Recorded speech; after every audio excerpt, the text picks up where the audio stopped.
Muy buenas tardes.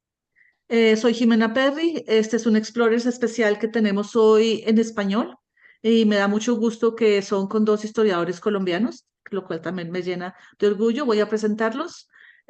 Bueno, primero, el Explorers de hoy se llama Sitios que cuentan historias, una conversación sobre historia pública e historia urbana, y va a estar a cargo de Pilar Adriana Rey Hernández y Leopoldo Prieto Páez.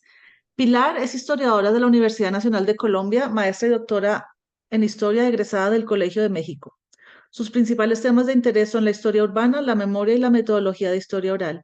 Se desempeña como profesora e investigadora en el Instituto de Investigaciones Históricas de la UABC desde septiembre de 2021 y también ha impartido clases en la Facultad de Humanidades y Ciencias Sociales de la UABC. Forma parte de la red de investigadoras en historia urbana, así como del colectivo Memoria y Palabra. Pilar, bienvenida y muchas gracias. Y también está con nosotros el historiador Leopoldo Prieto Páez. Él es doctor de arte y arquitectura, sociólogo y con una maestría en urbanismo. Leopoldo también es historiador de la Universidad Nacional y ha dedicado su carrera profesional a trabajar en temas de historia urbana, historia cultural e historia de la arquitectura.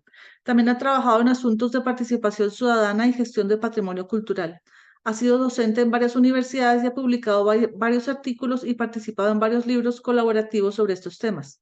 Fue investigador visitante de la Universidad Libre de Berlín, Pontificia Universidad Católica del Ecuador y Pontificia Universidad Católica del Perú. Actualmente desarrolla una investigación y dicta cursos sobre la relación entre espacio urbano y literatura y vive en York, en Inglaterra, si no estoy mal. Así es, en ¿Listo? York, en Pues Inglaterra. muchas gracias, Leopoldo. El, el- eh, Tienen la palabra. Bueno, pues bueno, voy a tomar la palabra, Pilar. Y bueno, primero, pues muchas gracias a Jimena por invitarnos como al espacio, a poder como charlar un rato y compartir con ustedes algunos de estos temas relacionados, pues que en realidad nos pusimos a reflexionar con Pilar sobre ese tema, porque uno no lo tiene, digamos, como tan en la cabeza de entrada, o por lo menos eso nos pasó a los otros dos, que no nos dedicamos a la historia pública, digamos, académicamente, ¿no? Pero entonces fue también una oportunidad como para poder hacer eso. Y pues bueno, a partir de ahí comenzamos una conversación con Pilar y adicionalmente con algunos colegas que hacen parte como de las redes en las que estamos. Ahí vale la pena mencionar, en el caso de los dos, aunque Pilar no lo reconoce tanto, la red colombiana de historiadores urbanos, donde los dos pertenecemos y donde hacemos, digamos, como parte, bueno, quizá yo un poco más activo que ella.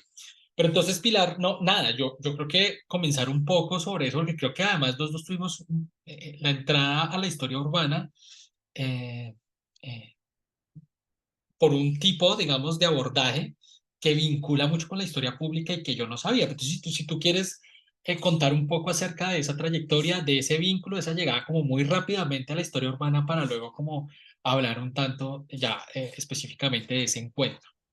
Ok, bueno, muchas gracias también a Jimena y pues al espacio que nos abre para tener este diálogo sobre las relaciones entre la historia pública y la historia urbana y que a lo mejor pueda llegar pues a otros contextos, a otros tipos de público, un poco más allá de América Latina. Nosotros pues bueno, Leopoldo está viviendo en York, pero pues trabaja América Latina, yo también trabajo América Latina, yo vivo en la ciudad de Tijuana.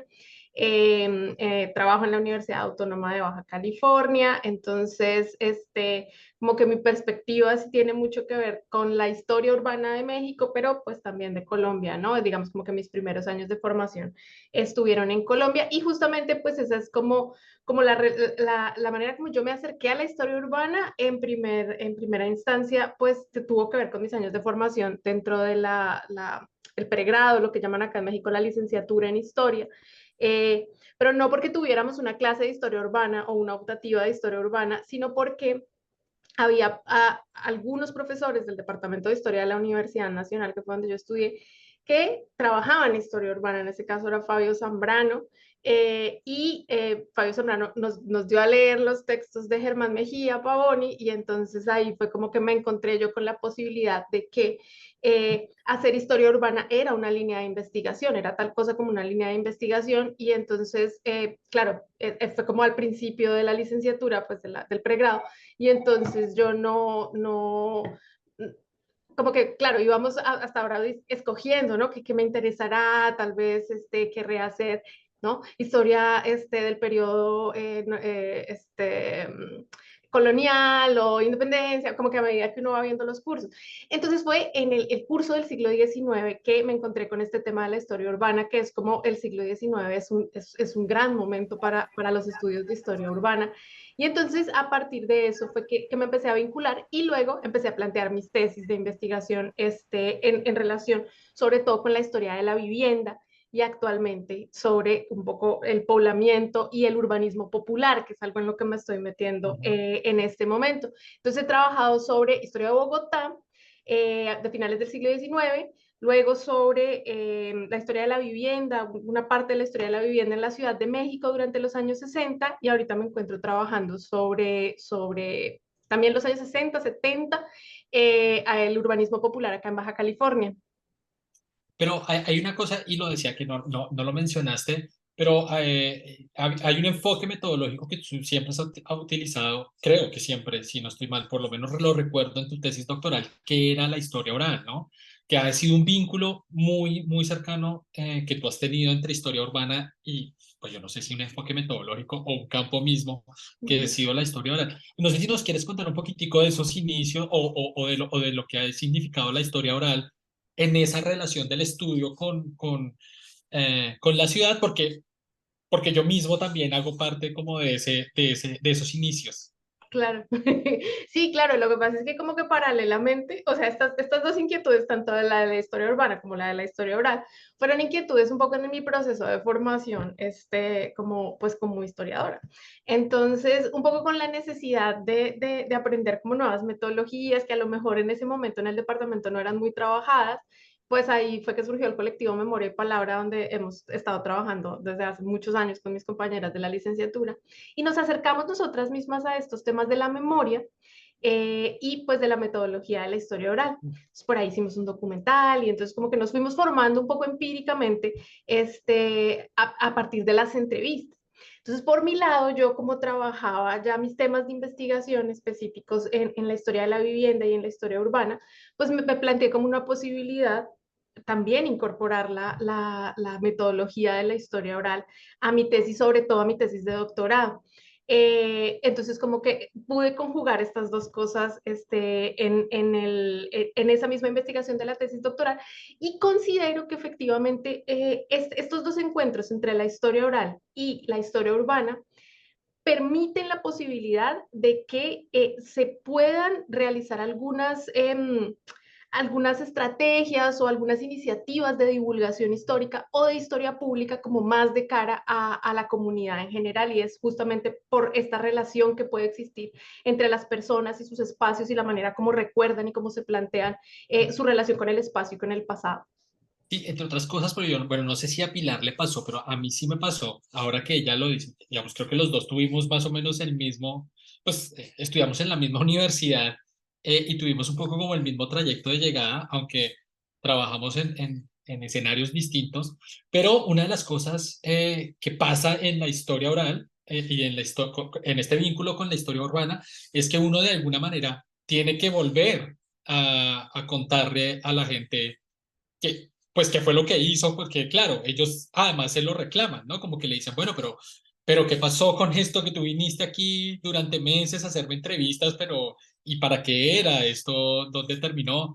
Entonces, creo que ahí uno comienza a encontrar justamente lo que tú estabas diciendo, ¿no? Un vínculo como muy cercano, incluso como no, uno no es muy consciente de eso, pero de que tiene que de alguna manera eso que está haciendo para quizá un ejercicio académico o para un trabajo académico final de licenciatura o de maestría, entregar eso, digamos, como traducirlo o como presentarlo de una manera que las personas lo puedan entender. Y ahí comienza como un poco este trasegar de uno por esto que llamamos historia pública, que como le comentaba a Jimena hace un momento, como que uno lo hace sin saberlo también muchas veces, y creo que muchas personas, incluso que han hecho historia pública, hacen eso, ¿no? Hacen historia pública sin tener como conciencia de que efectivamente están acercándose, no sé si lo harán en términos estrictos, digamos, como con ciertos elementos que la academia, digamos,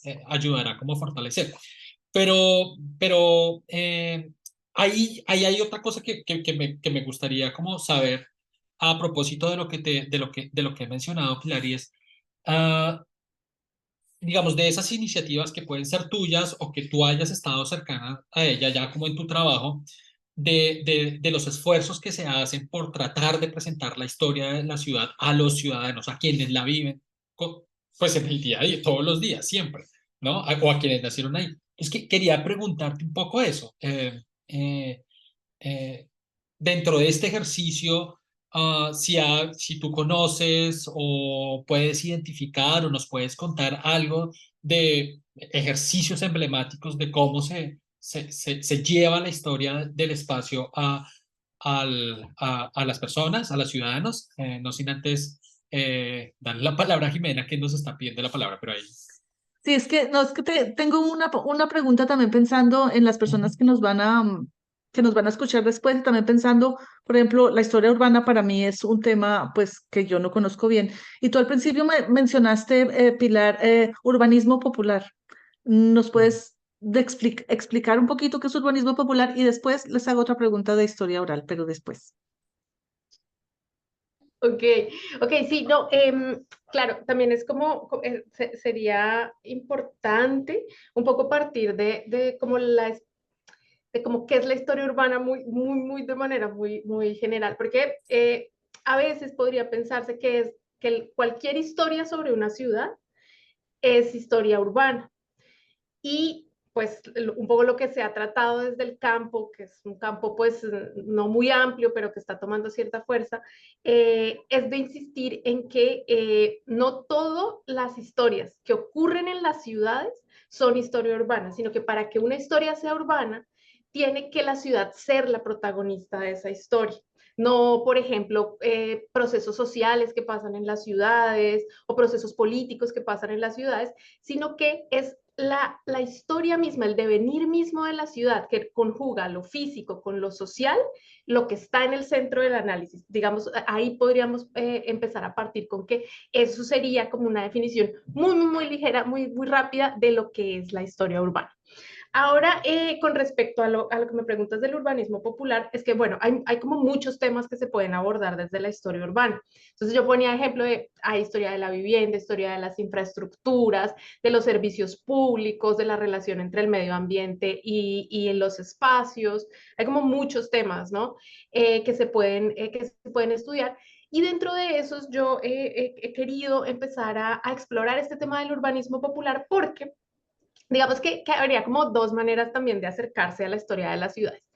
Y una es de una manera como una lectura institucional, ¿no? Como de las políticas públicas que producen, por ejemplo, vivienda o que producen infraestructura o que planean. Pero hay otro lado que es el de la gente, cómo construye las ciudades, ¿no? Es decir, un poco más allá de la política pública. Y es un tema que a mí me ha interesado mucho desde siempre, pero que creo que con este tema que estoy trabajando acá en Tijuana se me está prestando mucho, porque bueno, América Latina, un poco la historia del crecimiento de las ciudades en América Latina está muy ligada a que sea la misma gente la que la construya, ¿no? Lo que llaman como autoconstrucción. Entonces, ese es como el término que estoy empezando a implementar. Obviamente ya lo han trabajado otros autores y autoras, que es ese, ¿no? El de que la gente misma es la que construye el espacio, las viviendas. Por supuesto, sin desconocer que hay unos marcos institucionales, que hay unos marcos económicos que lo permiten, pero digamos como que la gente es como la que diseña y transforma su espacio, ¿no? De alguna manera es lo que se puede llamar de manera un poco despectiva como cuando la gente invade, ¿no? Terrenos. Pensar un poco en eso podría como dar una idea de lo del urbanismo popular. Este, no sé, Leo, si quieras como complementar un poco Sí. de lo que estoy diciendo.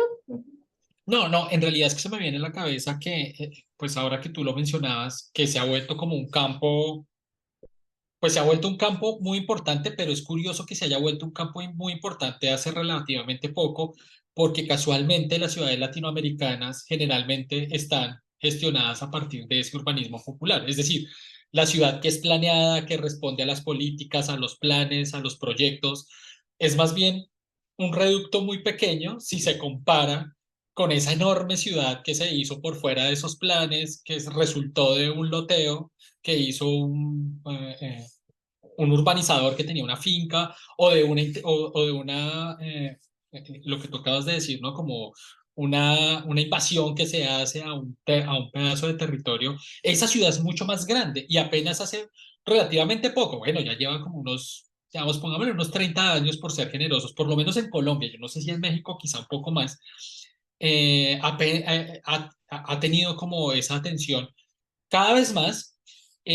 Pero es que hay una cosa que es interesante a propósito de lo que tú dices, y es que, por ejemplo, en Bogotá, apenas hace 2 años tenemos un museo de la ciudad autoconstruida, que digamos es relativamente conocido y ha sido como muy celebrado en Ciudad Bolívar, allá, además muy bien ubicado, digamos, en la última punta de una de las localidades más pobres de la ciudad, está este museo que además ha sido gestionado por la propia comunidad, me parece que también eso ha sido afortunado. Pero digo que me parece interesante porque en cambio los otros museos que se han dedicado a, digamos, como a estudiar, exponer, contar esa ciudad planeada, incluso alguna ciudad planeada que nunca se construyó, ¿no? Entonces ya se cuenta como un mito dentro de los bogotanos, ¿no? Que aquí estuvo Le Corbusier 3 veces en los años 40 y 50, e hizo un plan regulador para la ciudad, un plan piloto, y que luego vinieron un par de arquitectos aún más famosos, ¿no? Wiener y Serre, e hicieron un plan regulador que se suponía desarrollar ese plan piloto. Esto que les estoy contando es como que lo conocen mucho y se estudia un montón y se vuelve a estudiar y se han hecho miles de exposiciones, pero esa ciudad que ellos proponían nunca se hizo, es decir, casi nada, nada, quedó muy poco, ni siquiera como influencia en posteriores ejercicios de planificación de la ciudad.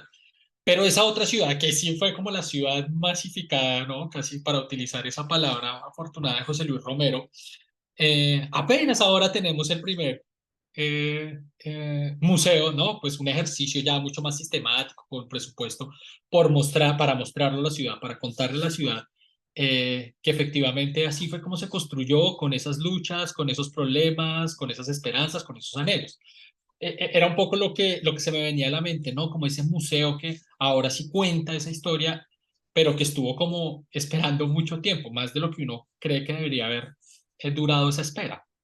Y es que yo creo que eso justamente se puede explicar en la medida en que en nuestros tiempos, pues en los tiempos que corren, las comunidades están mucho más cerca de una idea de el relato histórico que antes, ¿no? Entonces, sí, es decir, como que ya no es necesario esperar a que una institución haga un museo sobre lo que yo necesito expresar de mi barrio, de mi comuna, de mi colonia, sino que la gente tiene una idea como del poder que tiene el discurso sobre el pasado y como tener su propia, vamos, su relato identitario. Entonces, en ese sentido, por eso yo creo que no solamente estas iniciativas como la del Museo de la Ciudad Autoconstruida de Bogotá, sino en general Ujú. las exposiciones, la intervención del espacio o exposiciones temporales que hay en ciertos museos locales, en ciertos museos como de las ciudades,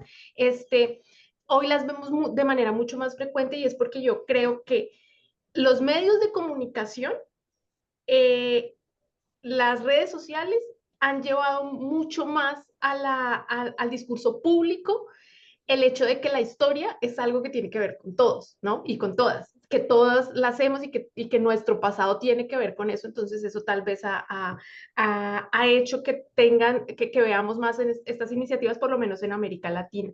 Entonces, un poco volviendo a la pregunta que me hacías hace un rato sobre cómo creo que se dan estos cruces entre la historia urbana y la historia pública.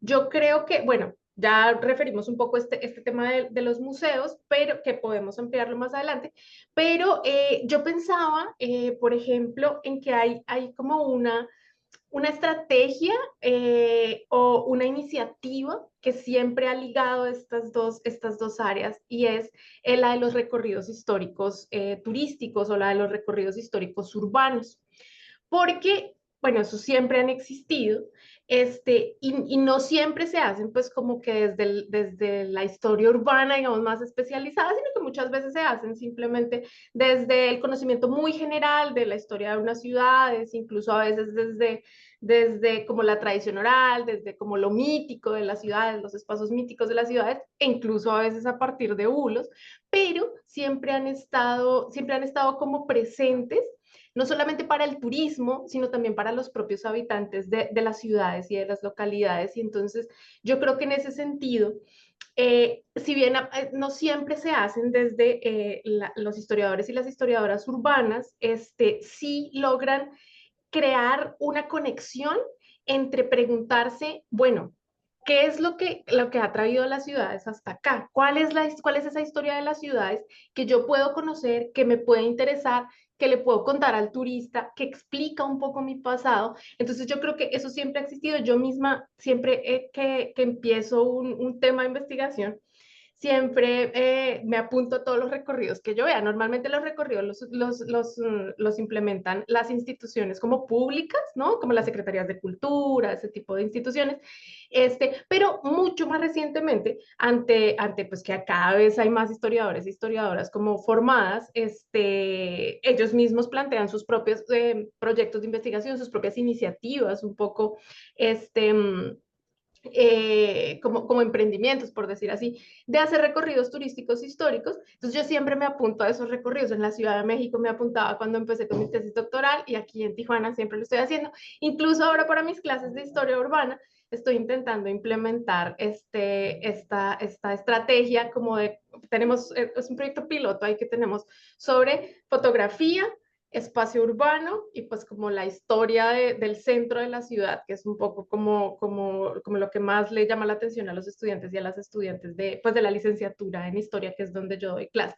Se me ocurre un poco eso, para empezar, aquí Sí, hay una... antes de darle la pregunta, creo que Marco estaba pidiendo la palabra. Quizá Sí, antes de darse la palabra a Marco, quisiera como mencionar algo en relación con lo que tú estabas contando y es la manera como eso se volvió una especie de ejercicio fundamental, ¿no?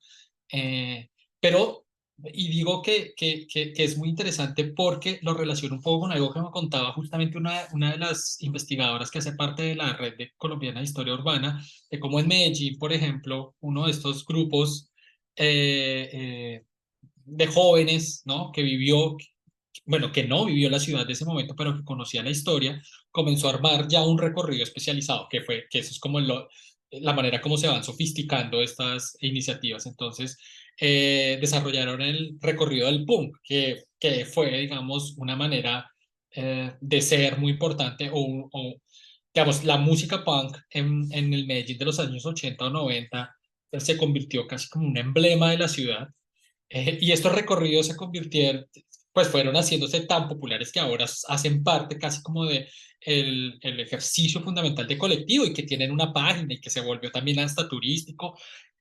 U otras iniciativas que apenas están implementando otras ciudades. Me contaba Sebastián con respecto a Pereira, que allí lo que están haciendo es que lo que tratan de hacer es unir a la institucionalidad con la ciudadanía. Entonces, hicieron todo lo posible para que la alcaldía de la ciudad pusiera las placas en unos lugares que ellos consideran relevantes de la ciudad, como para hacer un recorrido. La alcaldía con digamos, con muchas dificultades aceptó poner estas placas, pero luego ellos, desde la universidad y con unos grupos de ciudadanos, lo que hacen son recorridos en bicicleta para ir contando la historia a partir de ese recorrido que ellos gestionaron. Entonces, que uno comienza a ver es ahí como las intersecciones entre institucionalidades, academia. A veces salen bien esos vínculos, pero a veces no tan bien. Y eso, ahora que hablábamos de los museos y ya para darle la palabra a Marco, claro, lo que tú decías, ¿no? Desde antes hay museos, o sea, los museos comunitarios han existido mucho antes que este Museo de la Ciudad Autoconstruida. Lo que pasa es que este se vuelve tan emblemático porque tiene un lugar donde funciona, que es así como con una arquitectura bella, un lugar destinado, salas de exposición, que era lo que no tenía el de la señora, se me olvidó el nombre. Había uno muy famoso antes de este que también quedaba en Ciudad Bolívar y era una señora más o menos como en la sala, en el garaje de su casa, armando una exposición casi que fotográfica sobre la historia de la localidad. Pero creo que Marco quiere preguntar algo y ahí seguimos charlando. Hola, buenas tardes.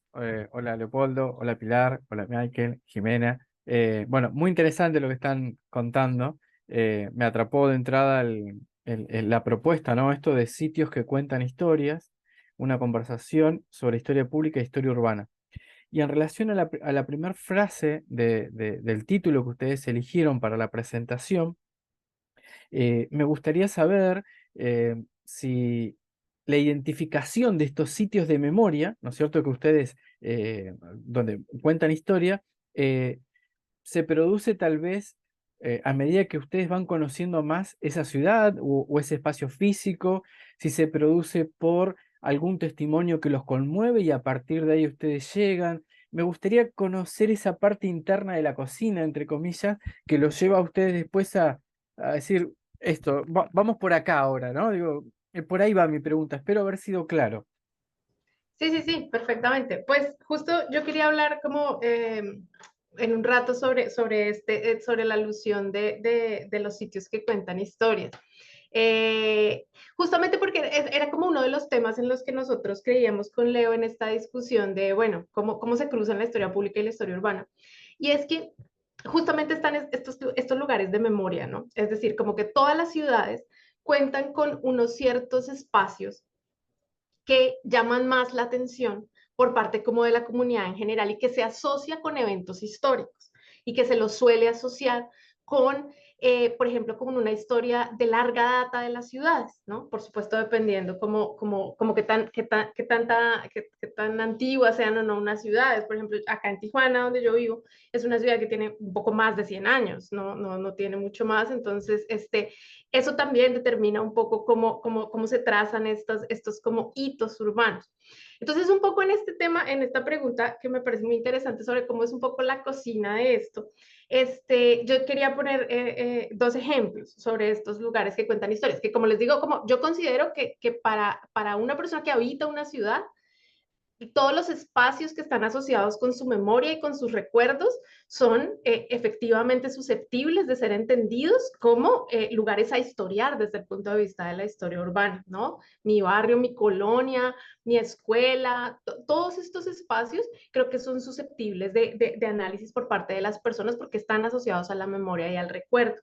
Pero yo quería poner dos ejemplos porque son un poco como los que he visto en estas dos ciudades en las que como que he llegado a vivir después ya de grande, que fue la Ciudad de México por un lado, en donde hice la tesis doctoral que fue sobre el multifamiliar de Tlatelolco. Tlatelolco me parece el espacio, digamos, como uno de los espacios más simbólicos de eso que podríamos denominar es un lugar que cuenta historias o un lugar de memoria, porque es un espacio que obviamente siempre ha estado asociado a la historia de la ciudad, ¿no? Desde antes de la fundación española era un espacio como muy importante de tránsito, de un lugar político, un lugar económico, pero que como que en cada momento histórico ha tenido como cierta relevancia. Entonces, durante la Revolución también tuvo su relevancia porque ahí estaban los patios de las locomotoras. Durante, bueno, la llegada de los españoles, pues ahí está una masacre importante. Y luego, digamos, como que ahí pasa mucho, no sé si han visto una película que se llama Los Olvidados de Luis Buñuel, que un poco ocurre en unas habitaciones como muy precarias, que era lo que llamaban la herradura de Tugurios. Bueno, todo esto ocurre en los alrededores de Tlatelolco. Es como que siempre ha estado asociado justamente a momentos históricos muy importantes para la Ciudad de México y para el país. Luego con la construcción de Tlatelolco, con el multifamiliar, entonces ahí, que es como lo que yo estudio en el doctorado, como que empieza a estar atravesado este espacio también por la política pública, ¿no? Como de vamos a transformar la ciudad, la vamos a volver algo más moderno. Llega la arquitectura moderna, la arquitectura funcionalista, luego viene la masacre de Tlatelolco y luego el terremoto del 85. Entonces, como que todo este recorrido histórico ha hecho que Tlatelolco se vuelva, incluso se ha asociado, una investigadora que se llama Eugenia Lier que lo ha estudiado desde el punto de vista de cómo es un lugar de protesta social.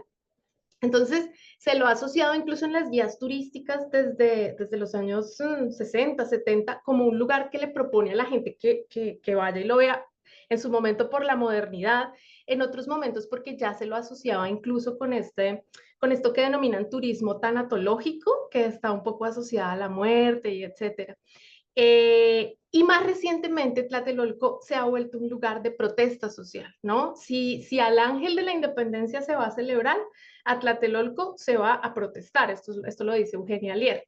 Entonces, cuando una marcha de un cierto colectivo social está, digamos, como protestando, bueno, puede llegar al Zócalo si es por un tema político, pero si es por un tema de reivindicación, por ejemplo, de luchas estudiantiles, de luchas de memoria, suele llegar a Tlatelolco. Entonces, así se va configurando como que este espacio de memoria. Entonces, creo que esa es una manera como de identificar estos espacios. Yo pues llegué a ella de la manera pues más, más ñoña del mundo, que fue pues un poco a partir de la tesis doctoral, pero aquí en el caso de Tijuana, yo pondría un ejemplo y es el de la frontera, ¿no? El del muro fronterizo, que son estos como estos lugares de memoria pues de Pierre Nora, y es el muro fronterizo, sobre todo el que siempre viene la gente a fotografiar, que es como cuando el muro se mete en el mar, que pasa por la playa y se mete en el mar. Entonces es un lugar pues en donde ocurren muchas cosas porque ahí suele haber muchas manifestaciones artísticas, pero también a veces incluso la gente se cruza, pues está la patrulla fronteriza, es un lugar como que mezcla mucho dolor, mucha celebración del arte, pero también esta cosa de que es una ciudad una ciudad fronteriza, es una zona fronteriza. Entonces, este lugar creo que es justamente ese otro ejemplo de estos lugares que cuentan historias. Yo lo dejaría por ahí, no sé, Leo. No, yo creo que has dado como un poco en el punto esencial. Creo que Marcos ya como que incluso tenía como el presentimiento por donde iba, porque justamente es como a partir de esos testimonios que conmueven, que comienza a construirse la posibilidad de contar una historia. Hay varios, pues tú has mencionado unos que no son tan, bueno, no, el de Tlatelolco puede llegar a ser duro en algún momento, pero por ejemplo, bueno, está el del Muro de Berlín, que yo recuerdo que es como ese lugar como que cuenta esto y como que todo el mundo, no, más que cuenta la historia como del mundo en un momento específico, pero también, por ejemplo, está en Bogotá, ¿no? Hay un mapa que se hizo en algún momento, el plano de la memoria, ¿no? Donde se ubicaban como grandes, bueno, lo que ya se llamó en los años 80 y 90 magnicidios, que eran estos asesinatos que hacían los, ah, los narcotraficantes, ¿no? Los jefes de la mafia, sobre todo el cartel de Medellín, que era el que más utilizaba la estrategia de intimidar a punta de plata o plomo, como decía Pablo Escobar. Y a través de eso, pues era increíble la manera como se tejía la ciudad a partir de una serie de sucesos que habían sido, que se habían convertido casi que en un trauma colectivo para todo el país, ¿no? Que me pareció interesante porque además no es tan común, y aquí eso sí, lo habíamos hablado también en la red colombiana, no es tan común las historias cruzadas incluso entre ciudades colombianas, ¿no? Como que desde hace mucho tiempo estábamos muy concentrados en las monografías de ciudades y de diversos temas. Entonces Bogotá tiene monografías y cientos de monografías sobre diversos temas y está muy bien y lo mismo Medellín, Cali. Pero este mapa en particular conectaba con un montón de situaciones, ya se fuera porque el, el que había mandado a matar vivía en Medellín, el sicario podría ser o de Cali, y había afectado a un político que vivía en Bogotá, pero resulta que era del Huila. Y claro, entonces la ciudad misma comenzaba como a ayudar a tejer una serie de red en clave nacional que resultaba muy interesante, porque entre otras cosas, esa sí ha sido una de las reivindicaciones o de las líneas hacia donde ha ido la historia urbana hacia finales del siglo XX, ¿no? Porque primero, digamos, como que la historia urbana comienza como con esta idea de historias medio totalizantes, ¿no? Y tenemos el ejemplo más emblemático de todos, que es José Luis Romero con su Latinoamérica, las ciudades y las ideas, ¿no? Una obra magnífica, así como ambiciosa, descomunal, pero luego de eso como que ya hay una necesidad de conocer los casos particulares y yo creo que todavía estamos, en este momento estamos intentando salir como de esa hiperconcentración en un solo lugar, que es un poco lo que le digo, es difícil encontrar historias comparadas, ya no digo de ciudades colombianas con sus vecinos, Ecuador, Panamá o Venezuela o Perú, sino de Bogotá con Bucaramanga, Medellín, que tienen una tradición pues de 500 años más o menos, ¿no? Entonces ese es un ejemplo medio cruel y medio trágico que me ayuda, digamos, como a entender la manera como esos sitios cuentan historias. Y es impresionante porque, por ejemplo, uno va a la carrera séptima con Avenida Jiménez en Bogotá, donde está el lugar, ya ni siquiera existe el edificio, donde está el lugar donde mataron a Jorge Eliezer Gaitán, que es un hecho y un hito en la historia política del país que de una vez permite como hablar de un montón de cosas de la ciudad de ese momento. Entonces, creo que es un poco por ahí, ¿no? Es cuando hablábamos con Pilar sobre cómo estos lugares comienzan a contar una historia, casi que esa historia comienza a fluir. Y bueno, ya luego uno puede ir construyéndola como quiera. Por ejemplo, me acuerdo de unos... Bogotá es más o menos, digamos, tiene la fama, por lo menos en Colombia, de ser una ciudad muy fea, ¿no? Como una ciudad como fea, gris, con un clima feo y bueno, eso dicen los que no viven allá, los que no conocen la belleza. Y entonces unos arquitectos decidieron hacer un recorrido por una Bogotá muy fea. Entonces decidieron seleccionar unas obras de arquitectos, o sea, edificios feísimos y tratar de buscar, bueno, quién los hizo, para qué ha servido esto. Hay muchos, de hecho, varios de esos edificios salieron en una iniciativa, es así, continental, que se llamaba Edificios Feos, que ya no la volví a ver, de unos chilenos que nominaban semanalmente el peor edificio de Latinoamérica, hacían una selección a final de mes y luego a final de año hacían el gran ganador anual del edificio más feo de Latinoamérica. Pero es un poco así como se van contando estas historias, que es como una alternativa a la más tradicional, que es así, es la que lo conocen los arquitectos, que es casi que por esas, digamos, por esos lugares emblemáticos. Por ejemplo, en Buenos Aires, ¿no? Que uno puede hacer casi que un recorrido por la historia de los estilos arquitectónicos desde el siglo XIX. Entonces puede uno pasar por el neoclásico, el déco, la arquitectura moderna, y entonces y encuentra magníficos ejemplos de eso. Eso es más o menos típico en todas las ciudades, pero estas alternativas comienzan a contar otra historia, que es un poco la reivindicación también que se hace ahora mismo en la historia urbana, ¿no? ¿Cuáles son estas otras historias de las que no nos hemos percatado suficientemente? Creo que Jimena, no sé si tú querías, creo que... No, pero Marcos tenía la mano levantada Ah, primero otra vez. Ujú. Disculpe, no quiero monopolizar. Era una consulta. Eh, si les ha pasado a ustedes durante su etapa académica en investigación, recogiendo testimonios y demás, que sobre un mismo sitio de memoria existieran tensiones, ¿no? Si se contraponen, si encontraron relatos, narrativas que se contraponían en el sentido y en el significado que se le daba a ese sitio.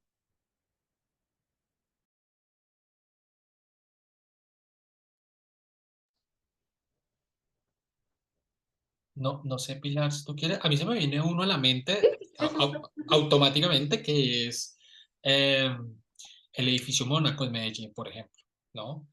Que es, que era un lugar que además era, bueno, no, iba a decir que tenía como también como unas disputas en términos arquitectónicos porque habían obras de arte, pero no, vamos a ponerle la más simple, que era que para mucha gente Escobar significaba, digamos, una especie de héroe, de Robin Hood, de persona que se enfrentó a un Estado y que también pues ahí entra esta idea del Estado que nunca está atento, que siempre llega tarde, que cuando llega llega a molestar. y para otro grupo también, quizá más grande de colombianos, que el edificio Mónaco podía significar o podía, digamos, representar uno de los periodos más cruentos y más difíciles y más absurdos de la historia colombiana reciente. Ese a mí se me viene como, cuando estabas haciendo la pregunta, se me vino a la cabeza porque sí que generó algo de controversia, aunque no tanto. Luego se me viene a la cabeza otro que es menos radical, y es los columbarios del cementerio central en Bogotá. Porque los columbarios son un cementerio eh, que era un cementerio de pobres y que un alcalde con un grupo de personas decide que lo quiere tumbar para construir unas canchas de fútbol, ¿no? Y alcanzó a sacar sacó, bueno, todos los ataúdes que estaban ahí, lo dejó desocupado y cuando ya lo iba a tumbar, se le terminó su periodo y ya no alcanzó. Luego cuando volvió muchos años después, intentó nuevamente derrumbarlo para tratar de construir encima las canchas de fútbol y finalmente no pudo, porque había también un grupo muy grande, también de élite. Yo recuerdo que estos no eran los que estaban en contra de este proyecto, no eran solamente personas de la comunidad, sino era pues la artista más importante del país, Beatriz González, ¿no? Uno de los personajes más emblemáticos. Entonces se me viene a la mente así, y claro, es que la ciudad es eso, ¿no? Un escenario de luchas, pues como es la vida misma, yo creo. Pero creo que Marco quería mencionar algo adicional, ¿o? Claro, mi curiosidad, porque hablaste del edificio Mónaco. ¿Qué pasaba en ese edificio? Ahora no sé, muy breve, si me puedes contar un poquito de qué se trata eso, por qué esa tensión. Ah, sí, no, perfecto, porque el edificio Mónaco era el lugar donde Pablo Escobar lo había construido él, creo, ya no estoy seguro si lo había construido él o lo había comprado cuando ya estaba construido, pero era Lo compró. donde vivía él con su familia, en un lugar muy exclusivo de la ciudad de Medellín, ¿no? Entonces se convirtió como un emblema, porque además creo que compró el edificio completo y vivía en cada piso. eh, bueno, alrededor de eso también además se generan tantos mitos, pero fundamentalmente era por eso. Y había una escultura de un personaje muy reconocido aquí, un artista que se llamaba Gabriel Arenas Betancourt, si no estoy mal, eso me contó Eulalia, ¿no? Y tenía una escultura que se llamaba La Familia y tampoco sabían qué hacer con la escultura cuando ya demolieron el edificio, como, ¿qué hacemos con la escultura? Este lo compró, lo mandó a hacer, bueno. No sé si Pilar, ¿quieres mencionar algo de eso? Sí, sí, pero es que me gustaría pedirle a Marco que me repitiera la pregunta porque no estoy segura si la entendí bien. La pregunta, Pilar, es si ustedes durante este proceso de trabajar con historia urbana identificaron sitios de memoria donde se confrontaran relatos, donde para un grupo significaba algo, no sé, idolatrar a alguien, por ejemplo, y el otro un rechazo, un repudio absoluto, y ya que está, tiro la otra, ¿qué pasaba con la institución, poner el municipio, o la alcaldía, cómo mediaban eso? Digo, porque ustedes lo dijeron bien, digo, en toda tensión, en toda comunidad hay tensiones, ¿no? Pero bueno, eso era un ejemplo solamente que estaba buscando para entenderlo, digamos. Sí, claro. Sí, no, en general, sí lo había entendido bien, pero no quería empezar a hablar y luego como de otra cosa. Pero estoy de acuerdo con lo que dice Leo y es en el sentido de que pues todos los espacios urbanos, sobre todo pues en los últimos, bueno, no, en general la historia de las ciudades, como la historia moderna, ha sido un espacio de disputas por lo urbano, ¿no? Por el lugar central, eh, bueno, todo el fenómeno que ha venido en los últimos años de cómo los espacios se van disputando un poco por un tema económico más que nada. Entonces la ciudad pues es un lugar de disputa. Entonces, bueno, un ejemplo que yo podría poner, así otra vez es Tlatelolco, que efectivamente significa cosas diferentes para diferentes personas. Digamos como que para los movimientos sociales o la comunidad estudiantil representa un lugar mucho más asociado a la violencia de Estado, ¿no? A los crímenes de Estado, pero para la comunidad que vive en Tlatelolco significa otras cosas, porque digamos como que antes de que Tlatelolco existiera, ahí durante muchos años estuvo abandonado, entonces como que allí confluyeron como las aspiraciones sociales de todas estas personas que se fueron a vivir allí, es multifamiliar enorme, entonces como que la gente que ha vivido durante muchas décadas en Tlatelolco ha querido asociar más su espacio hacia pues un lugar donde se cumplieron sus sueños, un lugar donde es posible vivir en familia, un lugar donde puede tener manifestaciones culturales, donde cabe todo el mundo, donde cabe todo el relato de la ciudad y no solamente el espacio asociado a la violencia, ¿no? Que es un poco lo que marcó la masacre del 68 para su espacio. Entonces hay diferentes relatos, pero son relatos que caben en general en la ciudad, porque además Tlatelolco es un espacio muy grande en donde pues la Plaza de las Tres Culturas, que es la que más se conoce, es la que se presta para las protestas, para las conmemoraciones, hay un memorial, pero hay otros espacios, digamos, como mucho más que posibilitan el encuentro de la comunidad, ¿no? Los kioscos, todos estos espacios un poco que venían con este proyecto habitacional de la modernidad, que era que hubiera una alberca, que hubiera lugares de recreación, parques, no sé qué. Entonces creo que ese podría ser un buen ejemplo, pero un ejemplo como mucho más general también podría ser, pues cuando se proponen como renovaciones urbanas. Porque siempre las ciudades están atravesadas por eso en ciertos momentos. Si uno mira las ciudades europeas, pues son cosas que ocurren en el siglo XIX, en América Latina nos van a ocurrir a partir más o menos de los años 60, y esas renovaciones urbanas generalmente causan este tipo de desencuentros y causan este tipo como de choques de memoria sobre los lugares. Entonces, estaba pensando aquí en Tijuana, en lo que estoy estudiando, que es, bueno, había un asentamiento informal que se llamaba Cartolandia, que estaba sobre las márgenes del río Tijuana. El río Tijuana es un río que atraviesa la frontera, que comparte en Estados Unidos y México. Y desde los años 40 más o menos, se empezó a poblar con mucha migración que llegaba del centro del país y que aquí no había pues una manera como de proveer vivienda a una migración tan grande, entonces la gente se iba a vivir a los márgenes de los ríos. Del río Tijuana, y esto pues se volvió un asentamiento enorme, enorme. Entonces eso se volvió un problema para las autoridades locales y para las autoridades nacionales, porque tenían esta cosa de apenas entran de Estados Unidos, lo primero que ven es un asentamiento irregular, pues de unas proporciones enormes, entonces era un poco esto de qué vergüenza y no sé, entonces hay que quitarlo y tal. Pero además el río se crecía, por aquellas épocas llovía mucho y sí habían como muchas tragedias, entonces la propuesta del gobierno del estado, que financió también el gobierno nacional, fue hacer una renovación urbana, canalizar el río para sacar Cartolandia de allí y hacer como toda una propuesta habitacional y comercial en lo que ahora se denomina la zona río. Entonces uno puede ver dos relatos asociados a eso. Este tema de que efectivamente se renovó la zona y efectivamente ahora hay un centro comercial enorme, un área financiera, bueno, pues pasando el puente de Estados Unidos, pues se encuentra uno con un pedazo de Tijuana muy moderno. Pero por el otro lado está esa como huella en la historia de la ciudad que todo el mundo recuerda y que todo el mundo referencia, y es que dicen, a la gente la desalojaron. Y entonces ahí hay una herida que no cierra. Entonces ahí hay como dos relatos respecto a, ok, hay progreso material, pero también hay una idea de que pues de que la gente le fue incómoda en cierto momento pues a las administraciones locales y a la administración nacional. Entonces yo creo que ese podría ser un buen ejemplo, pero las ciudades están llenas de esto. Y por ejemplo, estaba pensando, ya para terminar, en el tema de los monumentos, ¿no? Que es una cosa muy reciente que ha empezado a discutirse en las ciudades, no solo de América Latina, pero del mundo, respecto a los diferentes significados que pueden llegar a tener un monumento y la derriba de un monumento en cierto momento de protestas, como fue el caso de Colombia en el paro del 2021.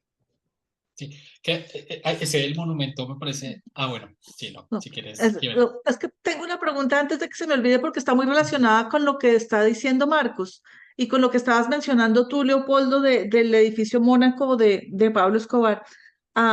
Bueno, pues primero también para decir que la memoria, como las ciudades, son lugares de disputa. No hay un lugar más disputado que el de la memoria. Eso siempre es una tensión constante. Bueno, eso es un comentario.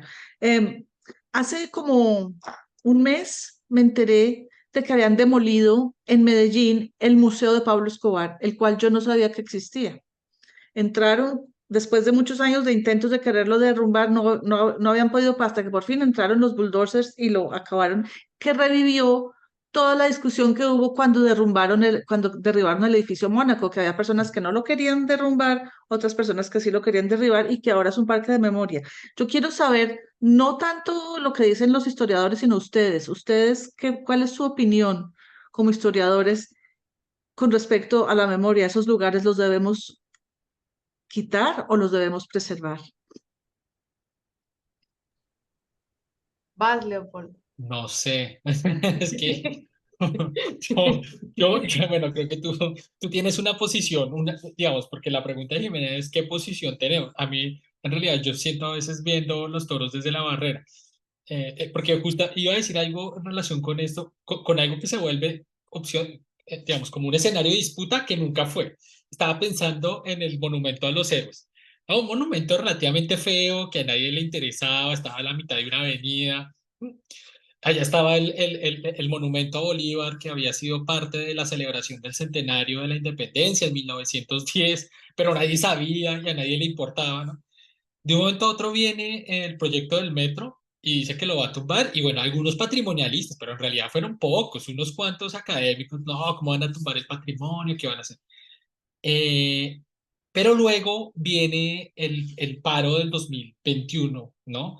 Y los jóvenes convierten ese lugar en el lugar de reunión, un lugar además de reunión inédito, porque allá nunca había llegado una protesta para nada. Y lo pintaron y lo transformaron. Y luego, bueno, lo sacaron de allá, como que, bueno, se acabó la protesta o amainó. Y luego son los militares los que no quieren que lo tumben, pero que lo recuperen, porque como lo volvieron y al final, bueno, lo tumbaron, ¿no?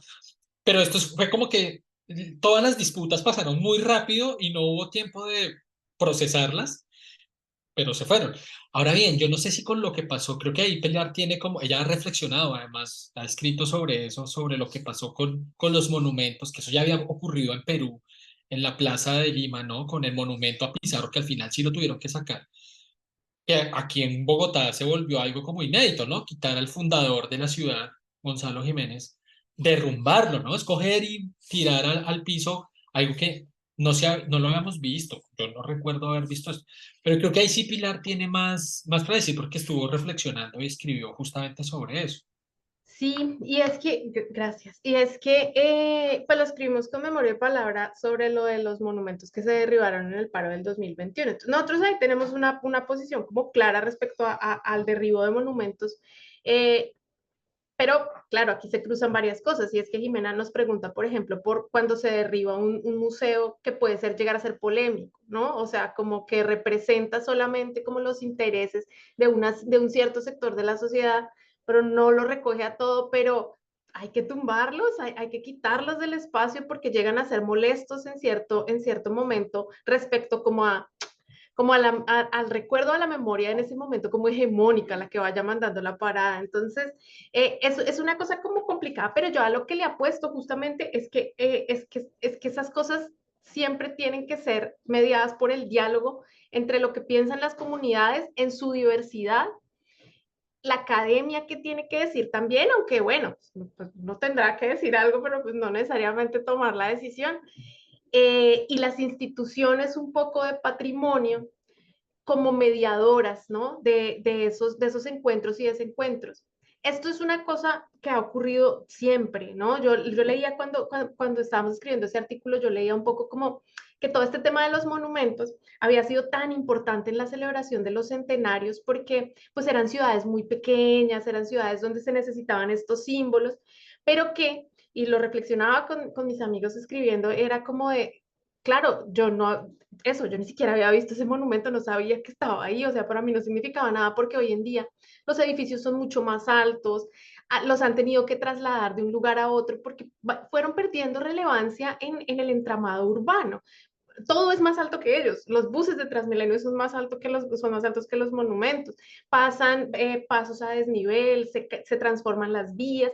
Entonces los monumentos van perdiendo relevancia. Tal vez un monumento que pudo haber estado 100 años en una esquina, simplemente lo pasaron para debajo de un puente y la gente lo dejó de ver y a la gente le dejó de importar. Entonces, esa relevancia obviamente se tiene que ir analizando y una cosa que tal vez fue muy importante para una generación, ¿no? Que fue la de 1910 o la de 1860, pues tal vez para esta generación ya no es tan importante y entonces hay que preguntarnos, entonces, ¿cómo queremos estar representados, ¿no?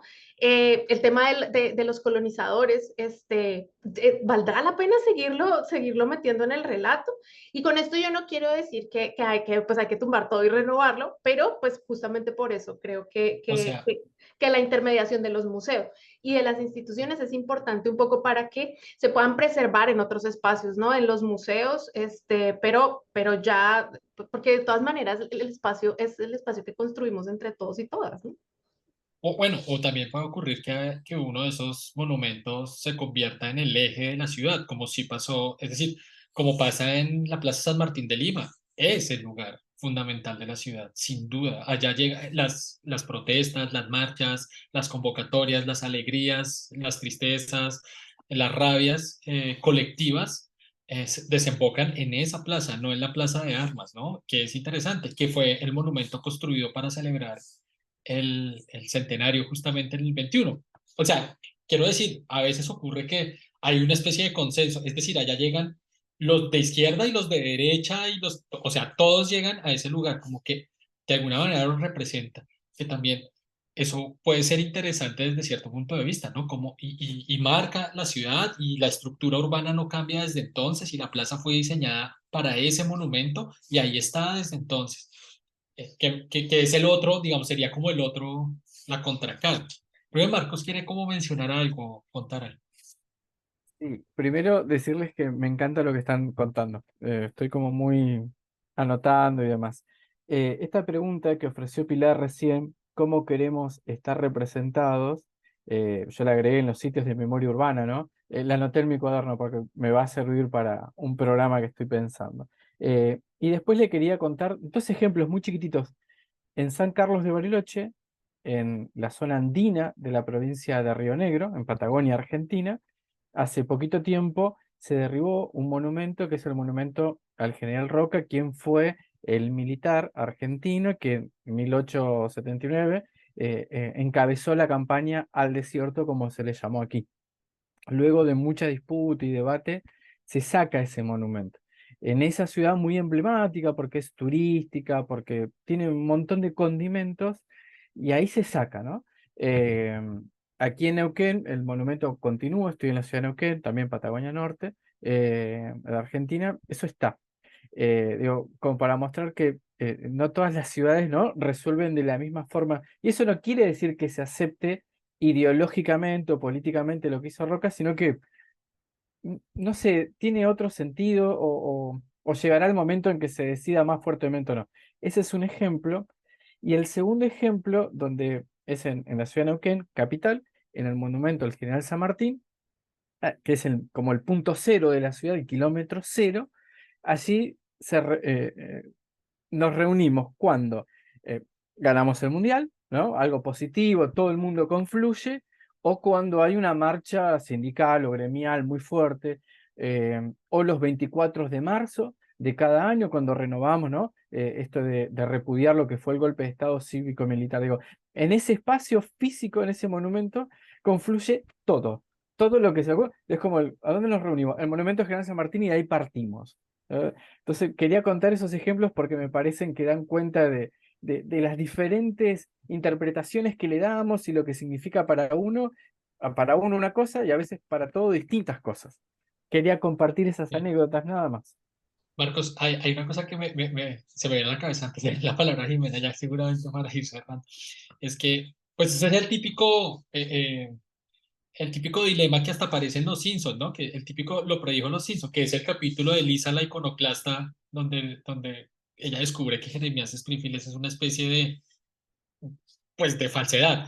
Y lo decía que me recordaba porque yo no sé qué pensarán los peruanos o muchos peruanos, sobre todo estos que reivindican como la independencia y contra la hispanidad, si se, si se enteraran que la plaza fue diseñada y el pedestal creo que también fue diseñada por un español, Manuel Piqueras Cotolí, que lo contrató. Eso, ojalá que, bueno, no sé, pero eso no entra en la disputa, por lo menos, eh, porque no sé qué podría pasar. Creo que Jimena quiere mencionar algo.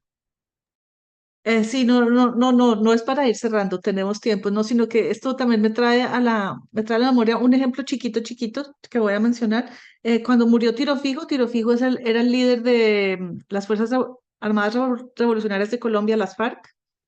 En Venezuela se hicieron dos bustos en su honor, uno en un barrio que creo que se llama algo, una fecha de enero, y otro en la frontera que se llamaba en el Amparo. Entonces, un político venezolano, Leopoldo López, porque eso creó mucho malestar en Colombia, obviamente, y el presidente era Álvaro Uribe. Entonces, pues se imaginan las tensiones colombo-venezolanas se pusieron muy feas.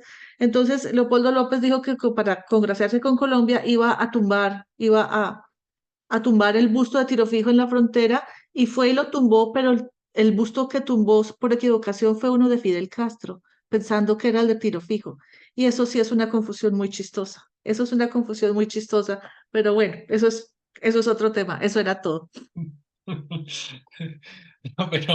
pero bueno, no sé, yo supongo que es que, pero la ciudad es un poco eso, ¿no? Como que está llena, es como que tiene todas esas capas, que entre otra cosa, un poco lo que decía, está como en el nacimiento justamente, que creo que lo decía también Pilar, y que yo lo había leído en Shane Ewing, que creo que se llama, que escribe este libro de What is Urban History, que justamente uno de las características particulares de la historia urbana, y que luego lo dice Adrián Gorelick también en una conferencia que dio, es que la historia urbana tiende a ser como, a tener, no es que tiende, es que como que se le obliga a tener todas estas diferentes dimensiones para que sea atendida como urbana.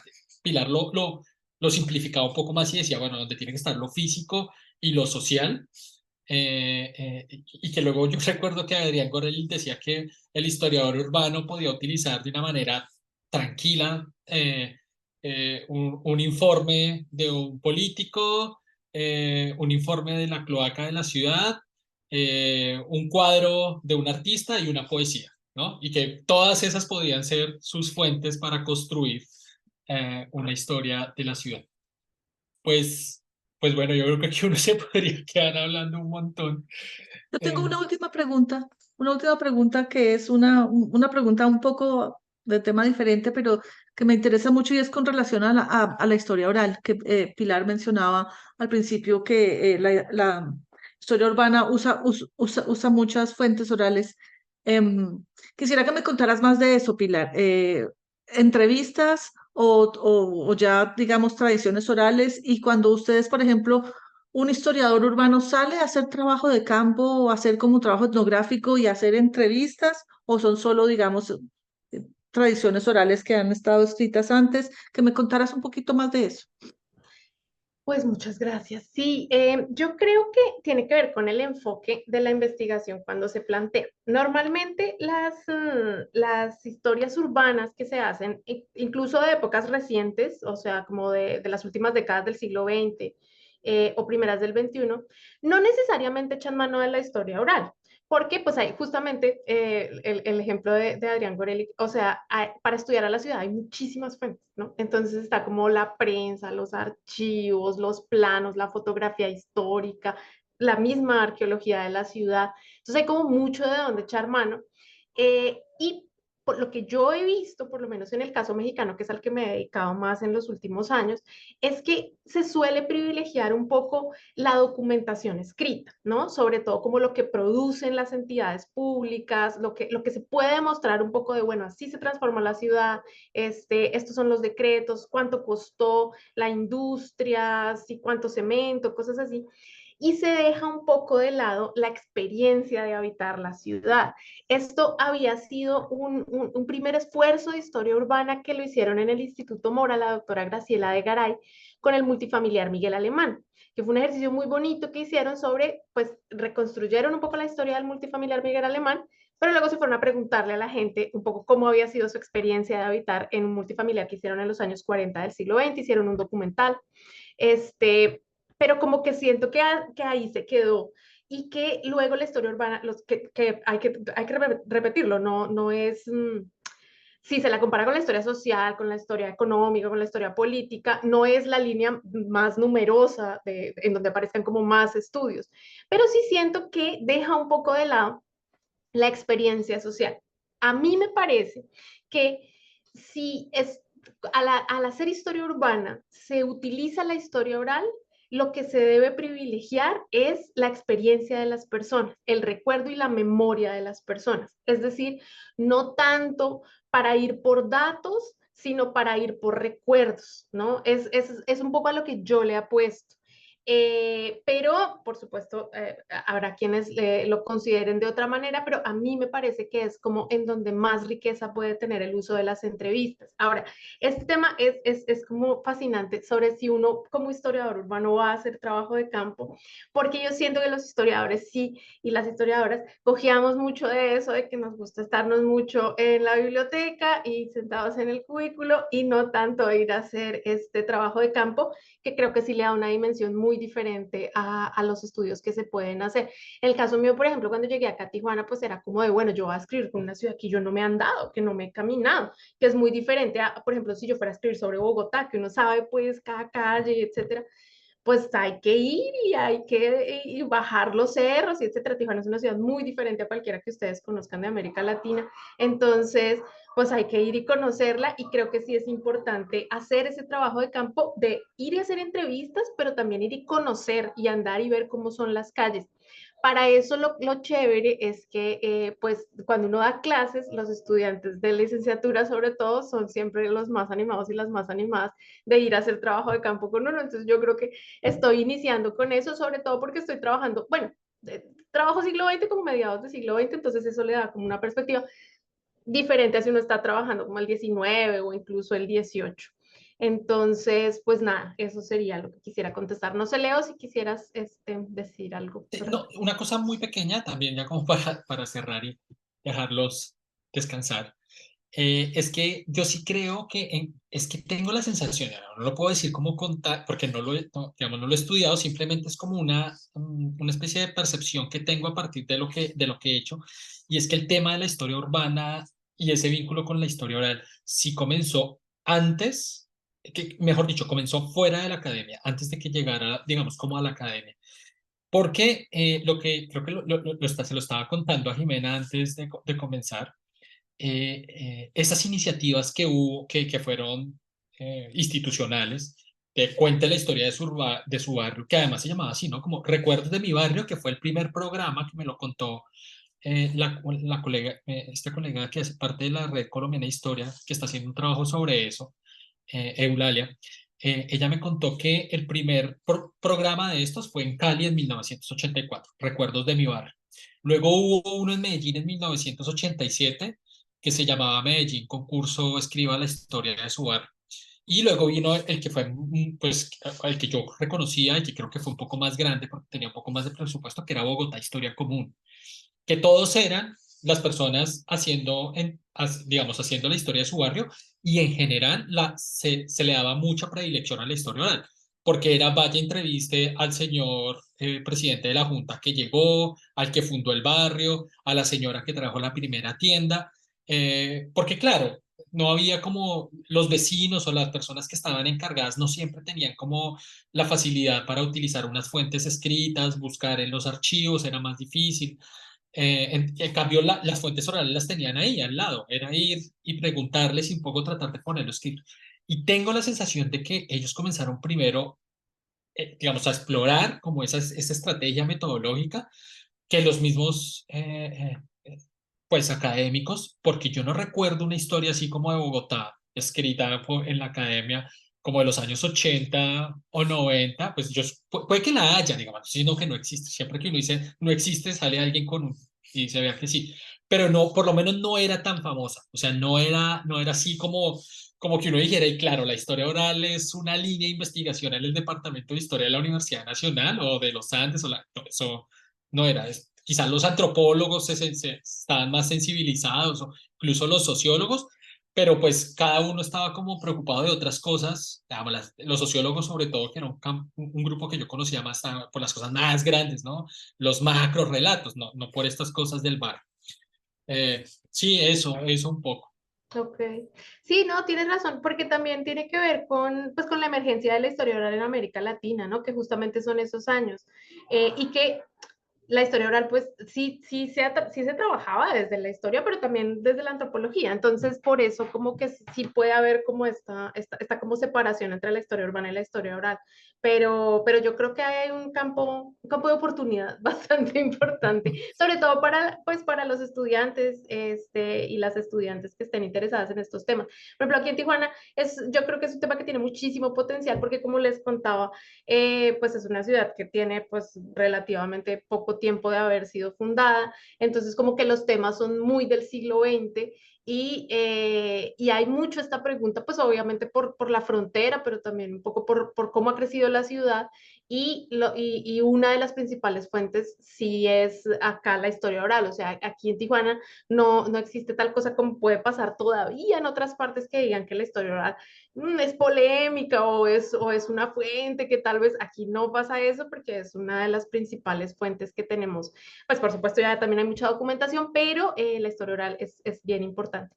Pues yo quisiera un poco cerrar mi participación aquí en esta charla, que agradezco mucho, que la pasé muy bien. Pues como comentando algunas cosas, un poco para dejar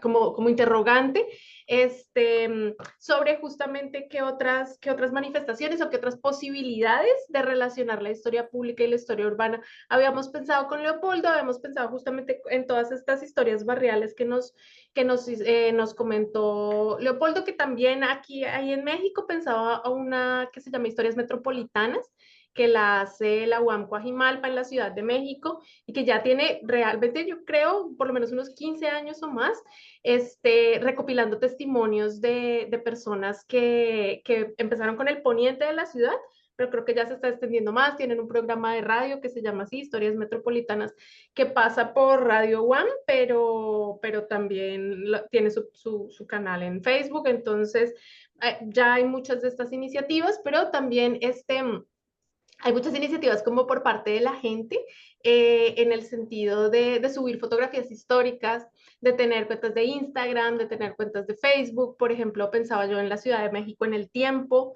que es una iniciativa de Facebook que tiene ya muchos años, tiene un programa de televisión, está muy consolidada y tiene una curaduría muy seria. Y en Instagram había una de Bogotá que la empecé a seguir el otro día que me dijiste, Leopoldo, ¿cómo se llama? Hay un par, ¿no? Que se llama Nostalgia Bogotana, que es muy interesante porque lo que hace es mirar dónde aparece Bogotá. Puede ser en una película, puede ser en un corto de un comercial de televisión, o puede ser en una radio. Bueno, esa me parece interesante. Y la otra es Arquitectura de Bogotá, que esa sí es jugando a una estrategia que es muy típica en estos ejercicios de memoria, de historia de la ciudad, que es el antes y el después, ¿no? De lo que aquí había, que ya no hay, que aparece. Pero entonces se esmeran por buscar quién fue el arquitecto, qué fue lo que tumbaron y qué es lo nuevo. Claro, pero uno ahí en esos ejercicios como digitales, uno podría hacer ya casi como una categorización, ¿no? Desde cosas muy simples como el perfil en Facebook que postea fotos, hasta cosas muy elaboradas, por ejemplo, como la que hacen en Medellín, que tienen un mapa que se llama el mapa ilustrado del centro de Medellín, y ya es como no solamente con los edificios, sino con los oficios, con los sonidos. Entonces hacen como una pequeña reseña. Es como, me pareció como muy interesante ese ejercicio. Y sí, bueno, así pues uno se podría seguir contando porque casi que cada ciudad hace estos esfuerzos, ¿no? Como de, y yo siento que último, o no sé si es que también me estoy volviendo viejo y siento que cada vez hay más nostalgia en mí y la veo en todo lado, pero como que yo veo por todo lado estas ideas de que hay que pensar en la ciudad de los 80, de los 90, y claro, eso ya pasó hace 20 años, pero para mí es como si hubiera sido ayer. Entonces, sí, no, pues ahí tendríamos para hablar quizá otra hora más. Bueno, pues yo les quiero dar las gracias. Me parece que esta fue una charla bastante, para mí fue bastante, ¿cómo se dice? Me abrió bastante los ojos, porque me abrió un campo como de investigación y como de preguntas que yo realmente no, pues no me había hecho. Y me parece que, como dice Pilar, da para mucho, hay muchas opciones, mucho por investigar y mucho que decir. Y con respecto a la historia oral, me parece que está como bien chévere, bien interesante. Y también me gusta que nos hayan dejado más preguntas que respuestas. Eso también me parece bastante interesante. Leopoldo y Pilar, muchas gracias. Espero que no sea la última vez que podamos hacer un evento de estos. Y bueno, los invito al próximo evento que va a ser con Marcos en noviembre. Ajá, Pronto lo estaré anunciando y espero pues volverlos a ver pronto. claro que Vale. sí, muchas gracias. Muchas Gracias gracias a y Marcos también y a Pilar. mucho gusto, Marcos, y muchas gracias. Eh,